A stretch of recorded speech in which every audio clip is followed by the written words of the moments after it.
I have been worried about the Atlas of Path of Exile 2 since basically since the game came out. I worry that, the character to character and player to player differences in Atlas tree allocations are not going to be nearly as unique as they are in Path of Exile 1, because in Path of Exile 1, you get a limited amount of points. You're not going to get the entire tree. You're going to have to go for what you want. You can also turn off mechanics, turn on other mechanics, boost other mechanics up, and specifically path towards maybe like all the abyss node sections of the passive tree. However, in Path of Exile 2, especially after 0.5, we'll talk about, the zero point 0.5 version of it. Um, you get everybody allocates the entire passive tree, the entire Atlas passive tree, as well as the entirety of, you can get enough points to allocate the entirety of each individual mechanic Atlas tree, which is very, very scary in my opinion. I think it's a slippery slope to not having a lot of diversity in, the actual choices you make in the end game, making that Atlas tree. Now I know that there are the keystones that have, the big nodes that have multiple choices. Hopefully they do that right, and every choice is actually a choice.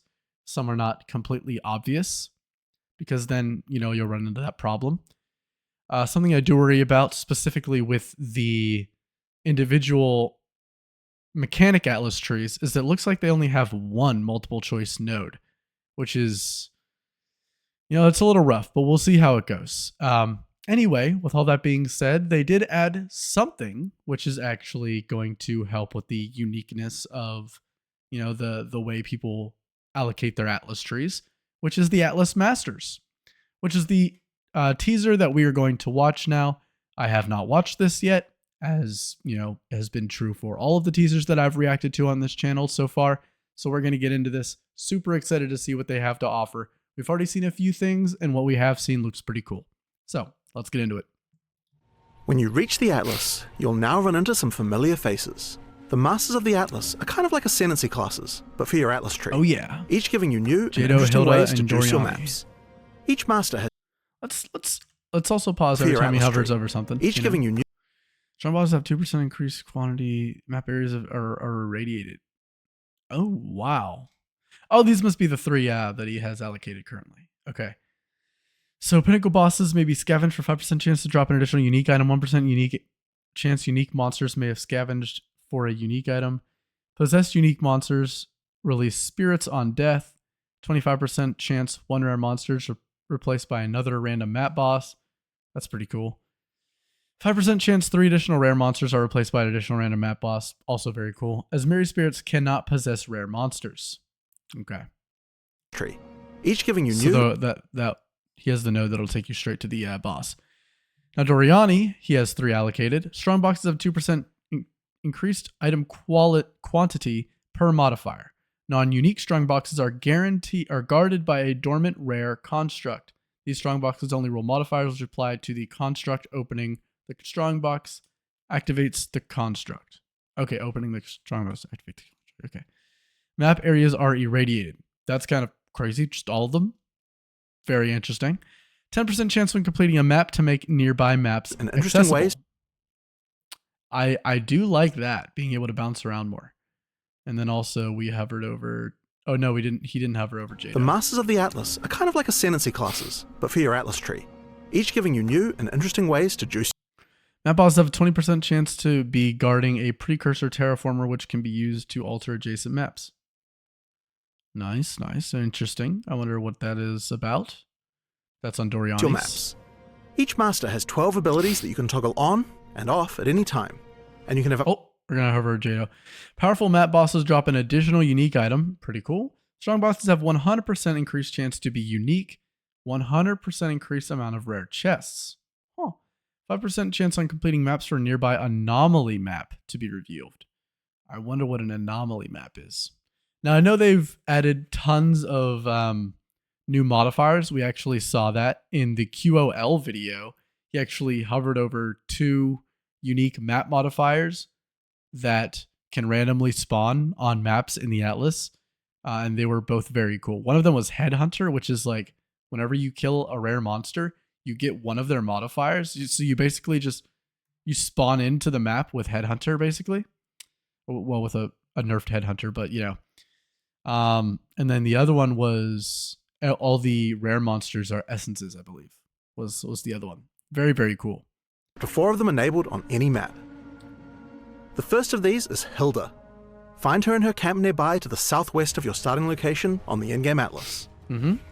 Hilda would like you to track down powerful, unique beasts around Rayclast. After finding her, she'll direct you to a specific map. Simply go there and fight the boss to unlock rows of abilities. If you'd like to hunt bosses, Hilda is the master for you. She has many abilities related to killing powerful foes. Like this one, which allows you to cut open pinnacle bosses for a chance of getting another unique. They have to have more items in there, right? They must. Hilda can also make Asmerian wisps who no longer possess rare monsters. Can you imagine going the unique one and then farming, can you imagine going Hilda, getting tons of uniques just from her passives, and then also focusing into Ritual? Oh my god, you're going to be drowning in uniques.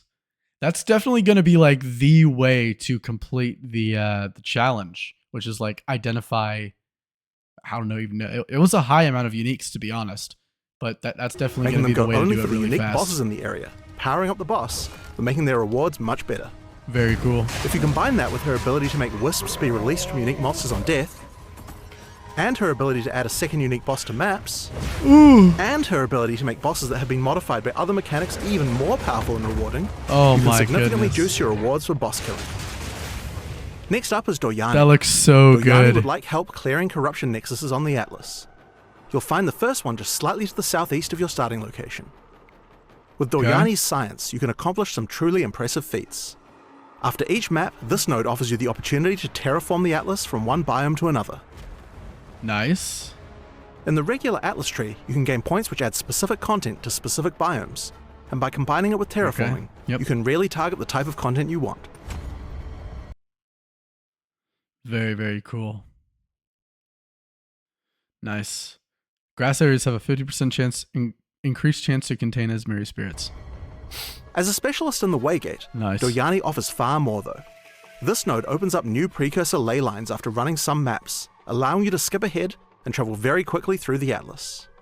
If your goal is hunting down citadels, this ability will be very useful. See, that is very particularly cool is Strongbox Constructions. Taking this node will add a button to Strongboxes, allowing you to destroy them and create a rare construct from its parts. Each mod on the Strongbox will turn into a mod on the construct, so crafting the Strongbox first will allow you to make some pretty crazy rare monsters with these.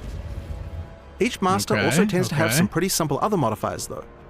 In Doryani's case, giving you an extra revive in your maps, or making all your maps irradiated, increasing their level. The irradiated is cool. I mean, the additional revive is cool. I think, honestly, I was about to say hardcore players would want that, but I guess hardcore players, they only have one life anyway, right? I think you would want that in SSF because you definitely, like, the downside of, like, I don't know, like screwing up one time and then losing your super juiced map would be very, very unfortunate. So if you're playing like SSF and you like really care about every individual map to like an extremely increased percentage, and also you don't think that you're super powerful because you're an SSF and you didn't buy all of your gear super powerful, then you're more likely to die. So you can take that into consideration. I think that's very cool. Jado is a member of the Order of the Jinn, a group that specializes in collecting powerful artifacts. You'll first run into him after opening an ancient Vaal vault, just to the north of your starting location.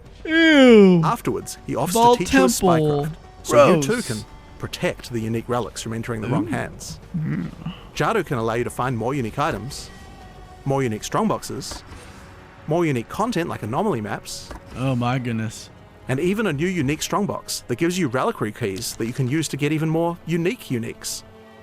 I guess this guy really likes unique things, eh? No matter who you choose though, it's very easy to switch between them before every map. On the left-hand side of the screen, you can see the buttons for all three masters. You can pop this open and modify the loadout if you want, but most of the time you'll probably just switch to the most appropriate master before you run each. Guys, I think I'm going to be a demon on Hilda. I'm just saying.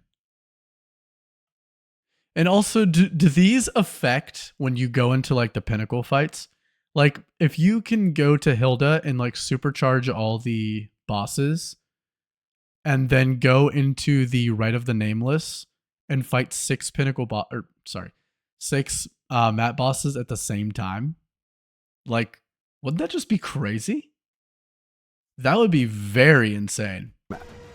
Choose your path in the Return of the Ancients update on May 29th. Oh, there's so much potential as well. Like, this is already so cool, and they've already done a super good job with these three masters. But there's so much potential, and they've already confirmed that like this system allows them the ability to just make more and more masters in the future. Like, every new league mechanic or every other league mechanic that they add can like have one of like the main new dudes be one of the masters. Like, could you imagine whenever if they ever add what's it called, like the bestiary? There's that guy from PoE1. Oh, he's so iconic, but I can't remember his name. He's the one where you hunt the beast down with. Could you imagine if he was a master? If they do that, they could basically make it so like, I don't know, there's like a master for every individual league mechanic. I mean, I don't know if they'll do that, but every individual league mechanic that like supercharges your ability to like whenever you're farming that content, so you like select them and you'll get like a super boost to ritual. I don't know if they'll do that for like specific league mechanics exactly. I don't even know if I really like super like that idea, because it would seem that like either of these three you could choose depending on what you want to do, no matter what league mechanic you're farming. Although I do think it'd be really cool to go Jado, super unique farmer when you're farming rituals. Like, that would be cool, of course. But um all of them are viable for all of the different type of, I guess, league mechanic content. So if they want to keep that theme where they're kind of like general masters that like have theming, but not like specific to league mechanics, that'd be fine with me as well. It'd be super cool to get other very iconic characters into this list and have them as masters as well, and then have tons of choices. But with all that being said, this is definitely really cool. A big saving grace, in my opinion, for like, my fears of the Endgame Atlas tree allocation being very samey between characters and players. So, I hope that they keep iterating on this and improving this and adding on to this idea, because I think this was a home run, definitely right out of the park for them. So thank you all for watching. If you like the video, like it. If you dislike it, stop being mean to me. That's very rude. But to support me for no cost to you and to get notified whenever I, make content, which is going to be very, very often, especially with the league releasing today in mere hours, mere hours. Subscribe, hit the notification bell, like the video, and comment down below which Atlas Master you are most excited for. And also, comment maybe an iconic character from either of the two games that you would like to see become a master in the future, and maybe what their theming would be. I don't know. Write me a novel in the comments. Do whatever you want. See you guys.